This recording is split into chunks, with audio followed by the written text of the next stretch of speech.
하박국 강의 두 번째 시간입니다. 1장 5절부터 11절까지 은혜로운 목소리와 함께 같이 한번 읽겠습니다. 시작. 여호와께서 이르시되 너희는 여러 나라를 보고 또 보고 놀라고 또 놀랄지어다. 너희의 생전에 내가 한 가지 일을 행할 것이라. 누가 너희에게 말할지라도 너희가 믿지 아니하리라. 보라, 내가 사납고 성급한 백성 곧 땅이 넓은 곳으로 다니며 자기의 소유가 아닌 거처들을 점령하는 갈대아 사람을 일으켰나니 그들은 두렵고 무서우며 당당함과 위엄이 자기들에게서 나오며 그들의 군마는 표범보다 빠르고 저녁 이리보다 사나우며 그들의 마병은 먼 곳에서부터 빨리 달려오는 마병이라. 마치 먹이를 움키려 하는 독수리의 나름과 같으니라. 그들은 다 강포를 행하러 오는데 앞을 향하여 나아가며 사람을 사로잡아 모으기를 모래같이 많이 할 것이요 왕들을 멸시하며 방백을 조소하며 모든 견고한 성들을 비웃고 흉벽을 쌓아 그것을 점령할 것이라. 그들은 자기들의 힘을 자기들의 신으로 삼는 자들이라. 이에 바람같이 급히 몰아 지나치게 행하여 범죄하리라. 아멘. Our day, in our time. 우리들의 날에 바로 오늘 이 시간 이 자리에 하나님이 우리에게 보여주시는 부흥의 새바람이 우리 안에 가득하기를 주님의 이름으로 축원합니다. 사랑에 빠지면 또 하나의 눈이 생기는 것 같습니다. 내 눈이 아니라 상대의 눈이죠. 전에는 내 눈으로 상대를 보았는데 사랑에 빠지고 나면 상대의 눈으로 상대를 바라보게 되지요. 그 눈으로 보면 보이지 않던 게 보입니다. 이해가 안 되는 일들이 이해가 되기 시작합니다. 그런데 우리가 하나님을 만나고 신앙을 가지고 은혜를 받고 나면 거기에 더하여 또 하나의 눈이 생깁니다. 하나님의 눈이지요. 하나님의 눈으로 보면 더 많은 것들이 보입니다. 세상에 아름답지 않은 게 없습니다. 모든 것들이 아름답고 모든 사람들이 사랑스럽습니다. 다 이해가 되고 용서하지 못할 사람이 없습니다. 전에는 눈 앞만 보였는데 더 멀리가 보이기 시작합니다. 더 엄청난 건 누구도 꿈도 못 드는 영적 세계가 보이기 시작합니다. 그 사람의 내면에 고인 눈물이 보이고 누구도 볼 수 없는 그 사람 내면에 감추어진 아름다움이 보입니다. 천국을 보는 거지요. 신앙은 나의 눈으로 보던 걸 하나님의 눈으로 보는 겁니다. 성경은 세상을 바라보는 하나님의 안경이지요. 우리가 성경을 읽고 묵상하면 우리의 눈이 달라지기 시작합니다. 영적 내공이 깊은 사람은 하나님의 눈으로 자신을 보고 다른 사람을 보고 세상을 봅니다. 신기한 건요, 보는 게 달라지면 말하는 게 달라집니다. 보는 것이 달라지지 않았는데 인생이 달라질 수 없습니다. 무엇을 보느냐보다 어떻게 보느냐가 훨씬 더 중요합니다. 좋은 시력을 가진 사람보다 좋은 시각을 가진 사람이 훨씬 행복하게 삽니다. 우리의 딜레마는 신앙생활을 그렇게 오래 하고 직분을 받아서도 우리의 시각이 달라지지 않는다는 데 있습니다. 은혜 받으면 은혜 받은 자만 가지고 있는 시각이 있어요.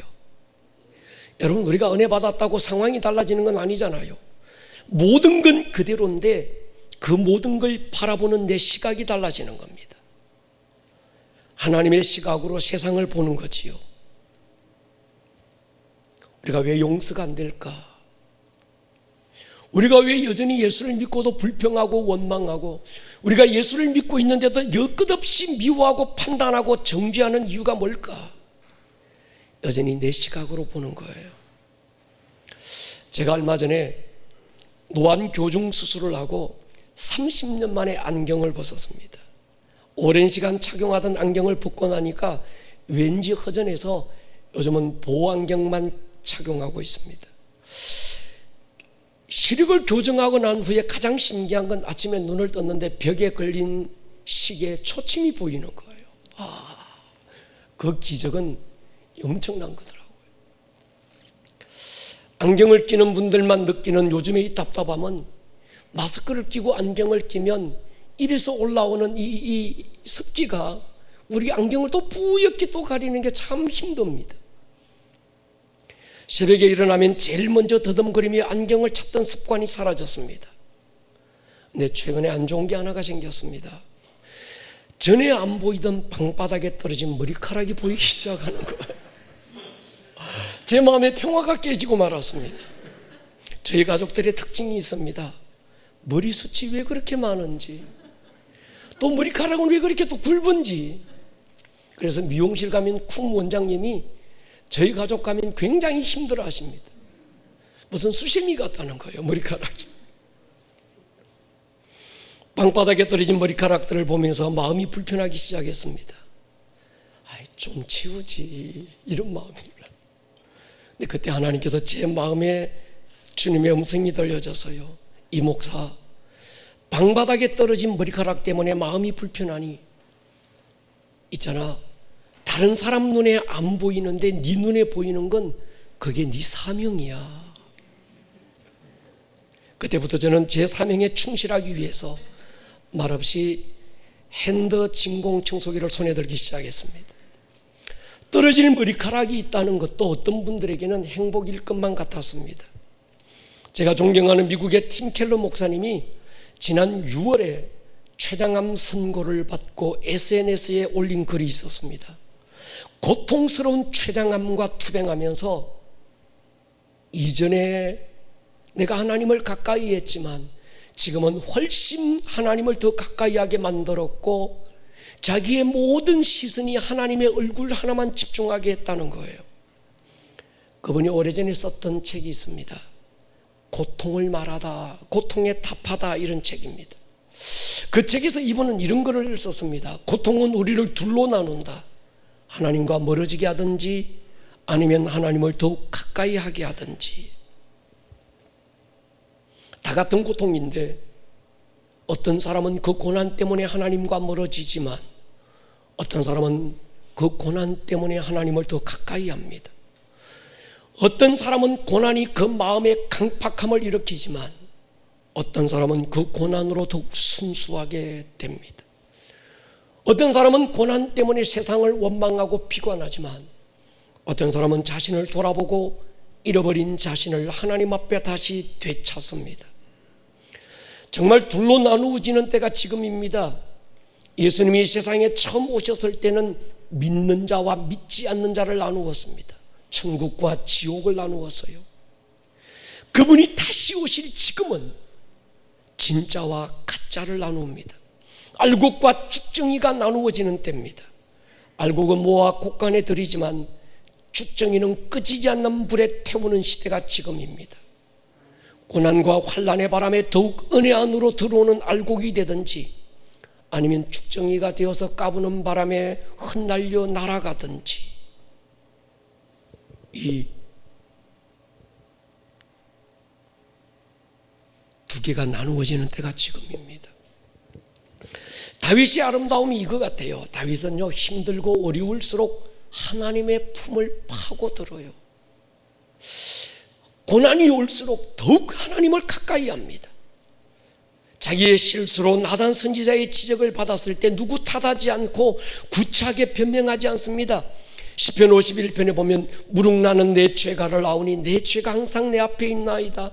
내가 죄악 중에 출생했으며 어머니가 죄 중에 나를 잉태했습니다. 자신은 뼛속까지 철저하게 죄인이라는 걸 고백해요. 그러면서 그의 목마른 기도는 시편 51편입니다. 10절 11절 같이 한번 읽을게요. 시작. 하나님이여 내 속에 정한 마음을 창조하시고 내 안에 정직한 영을 새롭게 하소서. 나를 주 앞에서 쫓아내지 마시며 주의 성령을 내게서 거두지 마소서. 어려우면 어려울수록, 힘들면 힘들수록 주의 성령을 거두지 말아 주십시오. 내 안에 정직한 영을 창조해 주십시오. 끝없이 하나님 한 분과 그의 인생을 승부하고 나가는 이 다윗의 아름다움이 오늘 우리의 아름다움이 될 수 있기를 주의 이름으로 축원합니다. 이 코로나 시대에 한국 교회가 이 모습을 되찾아야 합니다. 누구 잘못이다, 자잘못 따져 지적하고 탓하는 건 아무 의미가 없습니다. 왜 교회만 가지고 이러느냐, 불평과 원망도 의미가 없는 때가 됐습니다. 이제 우리가 뼛속까지 회개하고 교회들이 일어나 하나님의 품을 파고들어야 합니다. 주의 성령을 거두지 말아 주십시오. 하나님 촛대를 옮기지 말아 주십시오. 마지막 꺼져가는 남은 불씨 하나, 그래도 아름다운 꿈의 교회에 있으니 하나님 이 불씨를 한 번만 살려달라고 몸부림을 쳐야 될 때가 저는 지금이라고 확신합니다. 우리가 요즘 읽고 묵상하는 이 하박국은 대단히 열정이 많은 사람이었습니다. 하나님 앞에 계속적으로 질문을 던져요. 하나님 이 문제에 대해서 어떻게 생각하십니까? 하나님, 우리에게 일어나고 있는 이런 일들이 왜 일어나는 것입니까? 하나님, 이러면 안 되는 것 아닙니까? 적어도 지금 이런 상황에서 하나님이 침묵하고 계시는 건 아닙니다. 무엇라도 말씀하셔야 되는 게 아니겠습니까? 여러분, 아이가 자라면서 계속 물을 때가 있어요. 엄마 이게 뭐야, 아빠 저게 뭐야, 때가 있잖아요. 뭐든지 뭐야. 엄마 아빠들은 굉장히 힘들죠. 근데 그럴 때 귀찮아하지 말고 아이의 눈높이에서 성실하게 대답을 해주면 그 아이는 건강한 아이로 자랍니다. 똑똑한 아이일수록 질문이 많아요. 건강하고 마음에 열정이 많은 아이일수록 자꾸 묻습니다. 신앙도 매한가지입니다. 영적으로 건강한 신앙일수록 질문이 많아요. 하나님을 향한 열정이 뜨거운 사람일수록 계속 묻습니다. 근데 믿음이 없는 사람 묻지도 않아요. 물을 끓이가 없습니다. 궁금한 게 없는 거죠. 제가 설교를 준비할 때 이런 방법으로 준비하고 있는데 여러분들과 나누면 아마 목사가 준비하는 설교의 본문을 여러분들도 같은 방법으로 한번 해보면 더 깊은 은혜가 될 줄로 믿습니다. 먼저 기도 중에 감동으로 주신 본문을 한 10번 정도 읽어요. 몇 번은 눈으로 읽고 몇 번은 소리내서 읽습니다. 그 다음 읽을 때는 말씀 아래 컬러링을 하면서 읽습니다. 중요한 인물은 그 옆에다가 별표를 칩니다. 조금 덜 중요한 인물은 삼각표를 쳐요. 그리고 별로 그냥 넘어가도 괜찮은 인물은 점 하나 찍고 지나갑니다. 이 컬러링을 하는 이유가 있습니다. 이 컬러링을 하면서 읽다가 보면 전체적으로 본문에 충실하게 되고 본문의 전체적인 그림이 제 안에 마음의 그림으로 남게 됩니다. 그 다음에 가장 중요한 게 있습니다. 질문거리를 찾는 겁니다. 옆에 종이를 하나 내놓고 씁니다. 적어도 한 20개 정도의 질문거리를 찾아요. 그리고 쓰기 시작합니다. 하나님, 그렇게 많은 나귀들 중에서 왜 하필이면 한 번도 사람을 태워본 적이 없는 나귀 새끼를 선택했습니까? 2 제자를 맞은편 마을로 보냈다는데 그 제자는 도대체 누굽니까? 선택된 제자들은 다른 10명의 제자들과 어떤 다른 점이 있었을까요? 나귀 새끼만이 아니라 성경을 자세히 보니까 어미 나귀까지 함께 데리고 갔는데 어미를 함께 데리고 가신 이유는 무엇입니까? 자기 새끼가 한 번도 사람을 태워본 적이 없는 이 나귀가 남자 장정을 태우고 가파른 비탈길을 오르는 모습을 곁에서 지켜보고만 있어야 했던 어미 나귀의 마음이 얼마나 힘들었을까요? 나중에 예수님을 다 모신 후에 이 나귀 새끼는 그날의 그 일을 어떻게 기억하고 있을까요? 뭐 이런저런 말도 안 되는 질문이지만 이 질문하는 과정이 설교를 준비하는 제게는 굉장히 중요합니다. 이 물어봐, 질문거리를 찾아봐야 느낄 수 있는 게 제 안에 생깁니다. 이 성도들에게는 이 느낌을 함께 공유할 때 은혜가 되는 거죠. 이 문제를 들고 기도 중에 하나님과 씨름하기도 하고 다른 주석이나 성경 사전을 찾아보기도 하고 앞선 믿음의 선배 목사님들은 어떻게 설교하셨나 그분의 설교를 듣기도 합니다. 하박국의 핵심 가운데 하나가 하나님 앞에 자꾸 질문하라는 거지요. 하나님의 질문에 우리가 답하는 것도 중요합니다. 또 하나, 우리가 물을 때 하나님은 대답하시는 분이죠. 이걸 가리켜서 인격적 관계라 이렇게 말합니다. 일방적으로 묻고 일방적으로 대답하는 건 인격적인 관계가 아닌 거지요. 그러나 인격적 관계라는 건 인격과 인격이 만나서 나의 생각을 전하고 그의 생각을 듣는 걸 말하는 겁니다. 여러분, 믿음의 길을 걸어갈 때 이해가 안 되는 것에 대해서는 하나님께 물으십시오. 오늘 우리가 도무지 이해 안 되는 모든 일에 대해서도 하나님께는 답이 있습니다. 제가 설교를 준비하면서 말도 안 되는 걸 묻거든요. 그런데도 우리 하나님은 야, 이 바보야, 너 목사가 그것도 몰라? 하나님께서 혼내지 않고 얼마나 친절하게, 얼마나 자상하게 주님은 가르쳐 주시는 분입니다. 하박국의 질문들 보십시오. 첫 번째 질문이 있지요. 불의가 가득한 세상에서 아파하고 신음하는 백성들이 그렇게 부르짖는데도 하나님은 듣지 않고 계신 것 같고 귀를 가리고 계시는 이유가 뭡니까? 선하신 하나님이 경영하시는 세상이라면 이렇게 불의가 판을 치고 있는 걸 보고도 하나님께서 못 본 채 침묵하고 계시는 건 하나님도 직무유기에 해당되는 것 아닙니까? 뭐 이런 거지요. 당돌한 질문입니다. 근데 하박국의 당돌한 질문에도 하나님은 너무도 자상하게 대답합니다. 5절 보십시오. 하나님의 대답을 한번 보십시오. 여호와께서 이러시되 너희는 여러 나라를 보고 또 보고 놀라고 또 놀랄지어다. 너희 생전에 내가 한 가지 일을 행할 것이라. 누가 너희에게 말할지라도 너희가 믿지 아니하리라. 여기서 여호와께서 이러시되, 이 말은 드디어 하나님께서 침묵을 깨고 입을 여시는 순간입니다. 그런데 지금 하나님께서 하박국의 질문을 듣고 대답하셨는데 하나님의 대답이 의외였습니다. 왜냐고 하면 하박국이 기대했던 대답이 아닌 거예요. 보통은 우리가 하나님께 나가서 기도한다든지 뭘 물을 때는 듣고 싶은 대답을 가지고 가잖아요. 여러분, 아이들이 엄마에게 와서 엄마 있잖아 할 때는 아이가 엄마에게 듣고 싶은 기대가 있는, 아이가 기대하는 어떤 대답이 있거든요. 내가 듣고 싶은 대답을 하나님도 해주기를 바라는데 하나님은 내가 듣고 싶은 대답을 해주시는 게 아니라 하나님이 하고 싶은 대답을 해주시는 거예요. 우리의 딜레마가 여기 있습니다. 기도하여 응답을 받았어요. 그렇게 부르짖었는데 하나님이 드디어 응답하기 시작했습니다. 그런데 그 응답이 내가 기대했던 응답이 아닙니다. 내가 듣고 싶었던 대답이 아닌 거예요. 그럴 때 우리는요, 에이, 차라리 기도하지 말아할걸. 괜히 기도해가지고 마음이 또 복잡해지는 거지.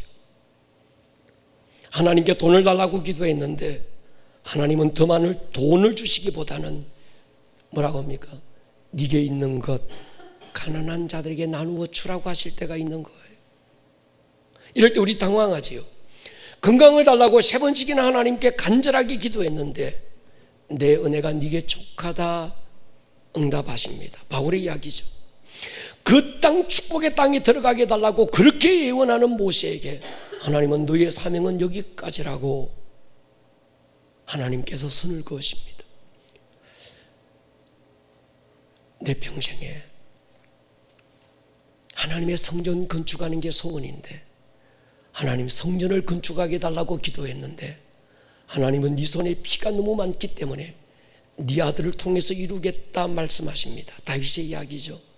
근데 그게 뭐 다윗이든 아니면 바울이든 아니면 모세든 믿음이 큰 사람들은 자기가 듣고 싶지 않았던 의외의 하나님의 대답을 듣고도 당황하지 않습니다. 그들은 이렇게 고백해요. 나의 나된 것은 하나님의 은혜입니다. 내가 약할 때 그때가 곧 강합니다.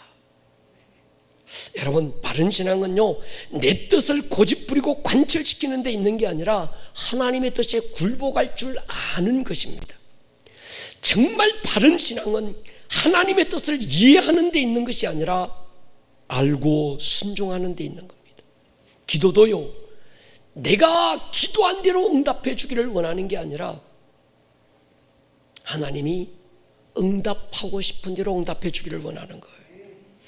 때로는 하나님이 하시는 말씀이 이해가 안 될 때 있습니다. 하박국을 자세히 읽고 묵상하면 신앙의 성숙이 무엇인지를 알게 돼요. 처음에는 하박국이 도무지 이해가 안 돼서 하나님께 나가서 계속 묻습니다. 근데 하나님이 대답하시는데 자기가 기대했던 대답이 아니었습니다. 그럼에도 하나님의 말씀에 반응하는 하박국의 자세가 조금씩 성숙해지고 있습니다. 우리가 이 하박국을 통해서 배워야 될 부분이 이 부분입니다.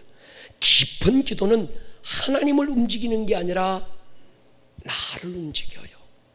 나를 바꿉니다. 깊이 기도하다 보면 내 기도가 달라지기 시작합니다.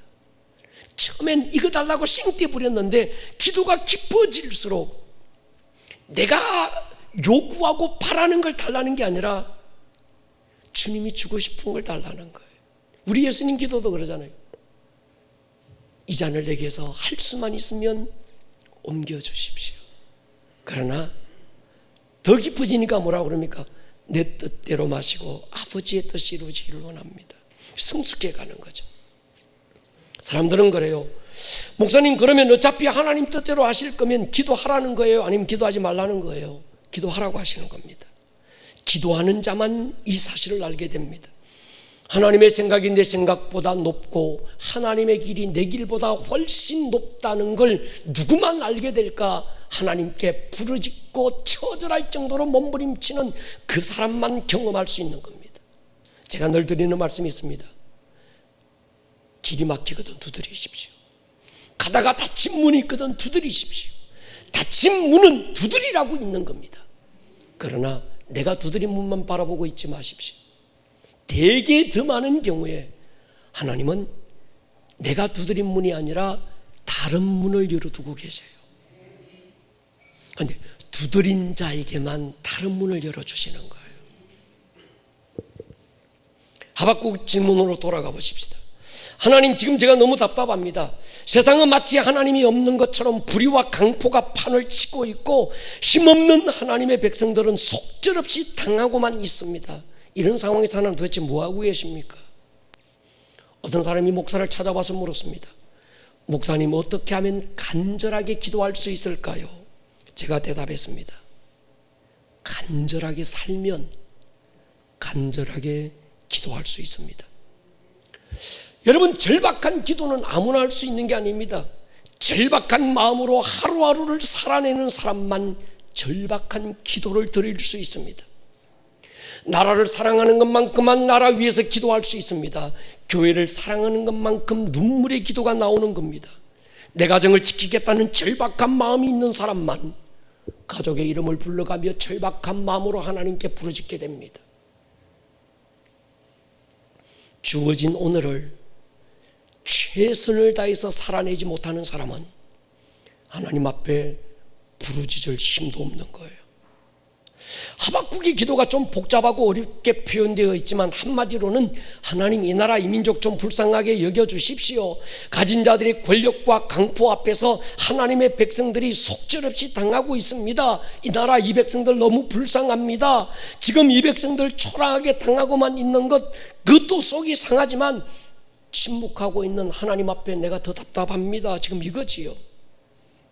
근데 드디어 하나님이 입을 열었어요. 여호와께서 이러시되, 이러시는 거예요. 뭐라고 말씀하시는 거냐면, 하박국아, 네가 볼 때 내가 아무것도 안 하고 못 본 채 그냥 두고 있는 것처럼 보이지만 그건 네가 오해하고 있는 거다. 나는 침묵 속에서도 일하고 있다. 내 생각은 네 생각과 다르고 내 길은 너의 길보다 훨씬 높다. 네가 아무리 깨깨발 들고 용을 써봐도 내가 보는 것을 너는 볼 수 없을 것이다. 그러면서 하나님께서 하박국의 눈을 열어서 그가 보지 못하고 있는 걸 보여주시는 거예요. 여러분, 우리는 눈에 보이는 것만 보잖아요. 근데 하나님을 마주 앉으면요, 보이지 않는 게 보이고 근원적인 게 보입니다. 하나님께서 하박국이 시대적인 상황을 보았다고 하면서 하나님 앞에 마주 앉았을 때 하박국이 아직 보지 못하고 있는 걸 보여주시는 거예요. 우리가 되게 기도하면요, 하나님께서 우리의 상황을 바꿔주는 게 아니라 그 상황 너머에 있는 하나님이 보고 계시는 걸 보여주시는 거예요. 그래서 기도의 1차적인 응답은 우리의 시각에서 시작이 됩니다. 눈에 보이는 코로나의 위협과 어려워진 상황을 우리는 보고 있지만 코로나의 위기를 넘어 하나님의 시각, 영적 시각에서 이 코로나라고 하는 이 상황을 보는 눈이 교회는 가지고 있어야 되는 거죠. 열왕기하 6장에 보면 한 번은 엘리사 선지자를 잡기 위해서 아람의 대군이 사마리아 성을 포위합니다. 사환이 먼저 그걸 바라보고 잠자고 있는 스승 엘리야를 깨우지요. 내 주여 어찌하오리까? 우리는 이제 끝났습니다. 그때 선지자가 이렇게 대답합니다. 하나님, 저의 눈을 열어 보게 해 주십시오. 순간에 이 사환의 눈이 열리면서 눈에 보이는 현실 세계 그 너머에 보이지 않는 영적 세계가 보이기 시작합니다. 아람의 대군 그 뒤로 하늘의 불말과 불병거가 포위하고 있는 걸 보는 거예요. 이건 긍정적인 영적 상황입니다. 근데 지금 하박국의 상황은 반대입니다. 오히려 구원이 아니라 심판의 상황을 보여주시는 거예요. 하나님께서 하늘의 불말과 불병거를 통해서 이스라엘을 구원하겠다는 응답이 아니라 하나님은 무섭고 잔인한 바벨론 군대를 일으켜서 이스라엘을 철저하게 심판할 걸 보여주시는 거예요. 6절부터 보면 갈대아 사람들, 바벨론 사람을 얘기하는데 그들이 어떤 사람인지 소개합니다. 6절 보면요, 보라 내가 사납고 성급한 백성 곧 땅이 넓은 곳으로 다니며 자기의 소유가 아닌 그 처들을 점령하는 갈대아 사람을 내가 일으켰다. 이 말은 뭔가 하면 전에 제가 한번 했죠. 아시리아 사람들이 얼마나 악랄한지 누가 아수르가 쳐들어왔다 그러면 막 했던, 그런데 BC 612년에 이 아수르를 하나님께서 멸망시키고 아수르보다 훨씬 더 악랄한 갈대아 사람 바벨론을 일으키겠다는 거예요. 7절 8절 보십시오. 그들은 두렵고 사나우며 당당함과 위엄이 자기들에게서 나오며 그들의 군마는 표범보다 빠르고 저녁 이리보다 사나우며 그들의 마병은 먼 곳에서부터 빨리 달려오는 마병이라 마치 먹이를 움키려 하는 독수리의 나름과 같으니라. 이 바벨론 사람들은 눈치 안 본다는 겁니다. 다른 사람 인정사정 안 봐준다는 겁니다. 미쳐서 자기 마음대로 날뛰고 있는 사나운 이리 같은 표범 같은 자들이라는 거예요. 문제는 이들을 누가 일으켰는가? 하나님이 일으켰습니다. 왜 일으키셨는가? 불의한 세상을 징계할 도구로 사용하시는데 하나님은 더 불의한 사람들을 사용해서 조금 덜 불의했던 이스라엘을 심판하는 도구로 삼겠다고 지금 하박국에게 응답하신 거예요. 여러분 이때 하박국 심정이 어땠을까요? 굉장히 당황스러웠을 겁니다. 하박국은 아직은 믿음이 여리고 성숙하지 않은 때였기 때문에 하나님이 하시는 응답을 감사함으로 아멘 마음에 담을 그릇이 준비가 안 된 때입니다. 하나님이 나라의 민족을 긍휼히 여겨주십시오 기도했는데 하나님은 긍휼이 아니라 심판을 얘기하시는 거예요. 아마 하박국은 그랬을 거예요. 차라리 기도하지 말았으면 더 좋았을 뻔했다. 이것저것 모르는 게 훨씬 더 속이 편하지 않았겠나 생각했을 거예요. 하박국이 지금 보고 있던 세상은 겁탈과 강포가 가득하고 하나님의 율법이 무너지고 정의가 굽어진 세상인데 그들을 징계하기 위해서 더 강포하고 잔인한 민족 갈대아 사람을 일으키겠다. 10절 보십시오. 그들이 누군가 하면 왕들을 멸시하며 방백들을 조소하며 모든 견고한 성들을 비웃고 흉벽을 쌓아 그것들을 점령할 것이라. 그들은 자기의 힘을 자기들의 신으로 삼는 자들이라. 이 바람같이 급히 몰아 지나치게 행하여 범죄하리라. 하박국은 또 다른 딜레마에 빠집니다. 하나님 그래요, 우리가 잘못했으니 매를 맞아야 된다는 맞지요. 그런데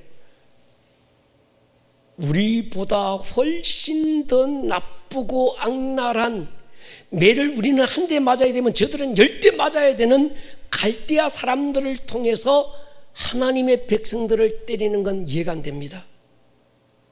쉽게 얘기하면 이런 거예요. 아름다운 꿈의 교회 목사가 하는 일이 마음에 들지 않는 성도님이 없겠지만 어쩌다가 있어서 이분이 기도한 거예요. 하나님 우리 목사님 한번 혼내주세요. 기도했는데 하나님 꿀밤 한 대 좀 때려주세요. 기도했는데 하나님께서 그래 내가 꿀밤 한 대 때려줄게 이러셔놓고 절에 스님 불러다가 이 목사의 뺨을 때리면 그건 아니잖아요. 어쭈구리 이게 뭐 그럴 것 같은데, 뭐 맞아도 싸다 뭐 이럴 것 같은데, 지금 상황이 이런 거예요. 쉽게 표현하면 그런 거 있잖아요. 내 새끼가 좀 잘못해서 한 대 때려주면 좋은데 내가 때리는 건 괜찮은데 남편이 때리면 속상하잖아. 아닙니까? 내가 때리는 건 괜찮은데 다른 옆집 아줌마가 와서 때리면 어때요? 지 새끼는 잘 키우지 부해가 나잖아요. 안 납니까? 지금 상황이 그 상황이라는 거예요. 이 목사니까 뭔가 지금 감이 안 올 것 같아서 여러분에게 직접적으로 제가 지금 한번 설명을 드리는 거예요. 그런 거예요. 그때 하나님이 또 응답해요. 내 종아, 네가 생각할 때 저 칼대야 사람은 더 나쁘다고 생각하니? 네가 한 대 맞을 때 저들은 10대 맞아야 될 정도로 저들이 더 악랄하다고 생각하니? 그런데 그건 네 생각이야. 네가 생각하는 정의와 내가 생각하는 정의의 기준이 다르다면 넌 어떻게 할래? 네가 생각하는 더 나쁜 놈과 덜 나쁜 놈의 차이와 내가 생각할 때 더 나쁜 놈과 덜 나쁜 놈의 차이가 다르다면 너 어떻게 할래? 이 말씀은 굉장히 중요한 것 같아요. 우리가 어떤 사람을 판단할 때 내가 기준이 됩니다. 우리는 그러잖아요. 이게 뭐 잘했느냐 못했느냐 사건 본질은 온데간데 없고 나한테 잘해주면 좋은 놈, 나한테 좀 못해주면 나쁜 사람, 내 편이면 좋은 사람, 남편이면 무조건 나쁜 사람. 그런데 하나님은요, 우리의 관념을 깨라는 거예요. 우리의 기준을 깨라는 겁니다. 하박국이 지금 그 말씀하고 계시는 거예요. 하나님이 악을 만드실까? 아니지요. 그러나 악을 사용하기도 하십니다. 하나님이 마귀를 만든 게 아닙니다. 그런데 어떤 경우에는 마귀를 쓰기도 합니다. 하나님의 자녀들을 깨닫고 돌이키시는 일에 하나님이 쓰기도 하시는 거죠. 오늘 하박국에게 하나님은 두 가지를 강력하게 말합니다. 첫 번째는 하나님의 주권을 얘기합니다. 모든 선악의 기준은 나다. 네가 듣고 싶은 대답이 아니라 나는 내가 하고 싶은 얘기를 한다, 그 말이거든요. 모든 상황은 하나님의 절대 주권 아래에 있다. 세계를 움직이는 경영자는 하나님이시다. 두 번째는 하나님의 타이밍, 하나님의 시간을 얘기합니다. 내 시간이 기준이 아니라 하나님이 정하신 하나님의 때가 있다는 거예요. 여러분, 세계 경영은 하나님의 손에 있는 줄 믿습니다. 트럼프가 세계를 움직이는 게 아니고 김정은이가 세계를 움직이는 게 아닙니다. 저는 트럼프도 코로나도 하나님 손에 있다고 믿는 목사입니다. 우리가 방역을 철저히 해야 합니다. 최선을 다해서 사회적 거리두기를 실천해야 합니다. 그런다고 코로나가 종식되는 건 아니라는 거예요. 세상 사람들은 우리가 이렇게 철저하게 조심하면 코로나가 종식될 거야 라고 생각하지만 믿음의 사람들까지도 이렇게 생각하면 곤란합니다. 믿음의 사람은 달리 보셔야 합니다. 요나를 통해서 우리가 보았지만 배를 뒤집는 강풍은 그냥 일어난 게 아니었습니다. 사명과 부르심을 외면하고 도망가는 요나를 깨닫게 하기 위해서 하나님이 일으키신 바람이었습니다. 하나님이 일으키신 바람은 선장의 지혜와 선주들의 어떤 노력과 노련한 기술로 바다가 잠잠해지는 게 아니었습니다. 사명을 잃고 하나님의 부르심을 외면하고 다시스로 도망가던 그 요나가 하나님 앞에 엎드려서 가슴을 찢고 하나님 긍휼히 달라 몸부림을 칠 때 하나님이 바람을 잠잠케 하셨다면 이 코로나는 저는 그렇게 믿습니다. 대한민국이 아니면 누구도 대신할 수 없는 하나님의 부르심이 있었어요. 아름다운 꿈의 교회가 아니면 누구도 대신할 수 없는 하나님의 바람이 있었습니다. 이 땅에 5만 개의 교회, 그 교회들이 아니면 할 수 없는 하나님의 작정하신 하나님의 목적과 계획과 부르심과 사명이 있었어요. 하나님의 특별한 비전이 한국 교회 안에 있었습니다. 그래서 하나님께서 축복하셔서 주의 몸된 교회가 여기까지 올 수 있었습니다. 그런데 이 땅의 교회들이 부르심을 잃었어요. 요나처럼 하나님의 부르심의 방향으로 가는 게 아니라 자기들이 가고 싶은 다시스로 가고 만 거예요. 그러면 코로나는 어떻게 해야 잠잠해질까요? 누구 때문이다, 누구 탓하고 불평하고 원망하고 희생양을 찾고 이상한 프레임 씌워서 막 이렇고 저렇고 왜 교회만 이러냐 저러냐, 그게 아니라 우리도 다윗처럼 하나님 앞에 엎드려서 하나님 내 때문에 그렇습니다. 이 풍랑은 요나처럼 나 때문에 불어온 바람입니다. 우리가 가슴을 찢고 하나님 앞에 무릎 꿇을 때 저는 이 풍랑은 잠잠하리라고 믿습니다. 여러분, 성경이 인간 창조 이전에 이 세상 창조를 먼저 말씀하신 이유가 뭘까요? 하나님은 인간 구원에 대해서도 관심이 많지만 세상을 구원하는 일에도 관심이 많습니다. 하나님은 나를 구원하는 데도 관심이 있지만 하나님은 그들을 구원하는 데도 관심이 있습니다. 하나님은 우리 교회를 든든하게 세우는 일에도 관심이 있지만 주의 복음이 교회 담을 뛰어넘고 열방으로 나아가서 이스라엘까지 가는 일에도 관심이 많습니다. 할렐루야. 이 말은 굉장히 중요합니다. 근데 우리가요 너무 편협되어 있어요. 내 구원만 보는 거예요. 성경을 읽어도 내 구원, 내 축복, 내 은혜 이것만 보는 겁니다. 근데 하나님은 이 나라 이 민족의 부르심의 회복에 대한 관심이 큽니다. 동의하십니까? 이 시대를 향한 하나님의 부르심의 방향이 정확한 거예요. 지금 하박국을 통해서 하나님은 우리의 편협된 시각을 깨워서 더 거대한 하나님의 세계 경영에 눈을 열어주는 것이 하박국에 대한 내용입니다. 여전히 교회들이 내 구원, 우리 교회 부흥 이것만 갖고 얘기한다고 한다면 이 코로나는 끝없이 우리를 그렇게 몰고 갈 거예요. 한국 교회는 마지막 끝장을 보는 것만 같습니다. 코로나 이후에 정말 한국 교회가 다시 일어설 수 있을까? 옛날처럼 부흥을 노래할 수 있을까? 지금의 상황으로는 교회에 대한 혐오감이 강풍처럼 불고 있어서 도저히 일어설 수 없을 것만 같아 걱정이 되기도 합니다. 지난 몇 주는 모든 성도님들이 그러하셨던 것처럼 제게는 가장 어렵고 힘든 시간들이었습니다. 예배와 공동체는 우리 신앙의 가장 핵심이었습니다. 신앙에서 이 두 가지를 빼어버리면 아무것도 남는 게 없습니다. 전쟁터에서 가슴에 총을 맞고 야전병원으로 실려온 한 병사에게 담당 군의관이 작은 총알을 하나 보여주며 이렇게 말했습니다. 큰일 날 뻔했네. 이 총알이 자네의 심장에 조금만 더 깊이 박혔다면 자네는 죽었을 걸세. 그때 이 병사가 이렇게 말해요. 군의관님, 당신이 내 가슴을 조금만 더 깊이 파보셨더라면 나의 조국이 있는 걸 보았을 겁니다. 누군가가 이 목사의 가슴을 열고 볼 수 있다면 아름다운 꿈의 교회가 보이고 그 교회 안에서 드려지는 우리들의 예배를 볼 수 있을 것입니다. 아름다운 꿈의 교회와 예배는 바로 제게는 그런 것이었습니다. 그래서 이 두 가지를 목숨을 걸고 여기까지 왔습니다. 근데 최근에 이 두 가지를 한꺼번에 일었을 때 찾아오는 마음의 공허함이 정말 컸습니다. 전부를 걸고 흔들었던 깃발을 빼앗기고 말아 손에 아무것도 없는 빈손으로 뭘 해야 될지 어떻게 해야 될지 모르겠더라고요. 열왕기상 18장에 나오는 엘리야는 하늘에 불을 떨어뜨리고 850명의 이방 선지자들 앞에서 당당하게 맞짱 떴던 불의 선지자였습니다.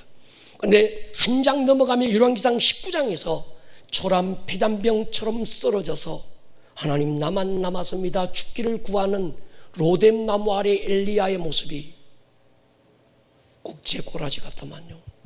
이해가 되더만요. 영적 무기력에 빠져 있어서 없어서 제가 기도원에 올라갔을 때 하나님 한 분을 마주 대했을 때 하나님께서 제 안에 깊이 새겨주신 한 단어가 있었습니다. 내 종아, 너의 시간이 있지 나의 시간이 있어. 조급하지 말라는 거예요. 그냥 시계 초침을 따라 흘러가는 크로노스의 시간 그 너머에는 하나님이 준비하신 카이로스의 새로운 시전을 보여주셨습니다. 제 안에 한 단어를 생각나게 만들었어요. 파도라는 단어였습니다. 하나님이 우리가 알지 못하는, 우리가 지금 보고 있지 못하는, 우리는 혼돈과 흑암 속에 절망하고 낙심하고 있지만 하나님은 저 끝 어딘가에서 하나님의 거대한 붕의 파도를 지금 일으키고 오고 계시는구나. 그래서 하박국 3장 15절에 보면 파도를 밟고 계신 하나님으로 등장하시는 거예요. 여러분, 우리는 지금 눈을 열고 볼 수 있어야 합니다. 우리 가운데 일어나고 있는 여러 가지 불의한 일들이 얼마든지 많습니다. 그러나 그 불의한 일들에 집중하면서 교회도 원망하고 불평하고 있을 것이 아니라 그 불의한 일들을 통해서 부르심을 잃어버리고 삶의 방향을 잃어버린 주의 교회들을 깨닫게 하시는 하나님의 선하심을 우리는 볼 수 있어야 합니다. 거기에 눈이 열린 사람은 불평을 멈춥니다. 모든 질문을 멈추게 돼 있어요. 원망도 미움도 분노도 버리게 돼 있습니다. 하나님 앞에 마주 앉아 긍휼을 구하는 거지요. 여러분, 하나님은 아직도 사랑의 눈으로 우리를 보고 계십니다. 동의하십니까? 주님 제 안에 그 마음 주시더라고요. 이 목사, 아직도 사랑의 눈으로 너를 보고 있다. 아직도 이 세상을 사랑의 눈으로 보고 있다. 아직 인자한 귀로 귀 기울이고 있다는 거예요. 아직은 촛대를 옮기지 않았습니다. 우리 아름다운 꿈의 교회 안에 아직도 살아있는 작은 불씨 하나 하나님은 보시고 다시 땅에 불을 일으키실 것입니다. 우리가 불씨가 되면 됩니다. 불씨가 살아있으면 절망할 수 없습니다. 불씨가 살아있으면 얼마든지 우리는 희망이 있습니다. 할렐루야. 머리를 한번 숙여보십시다.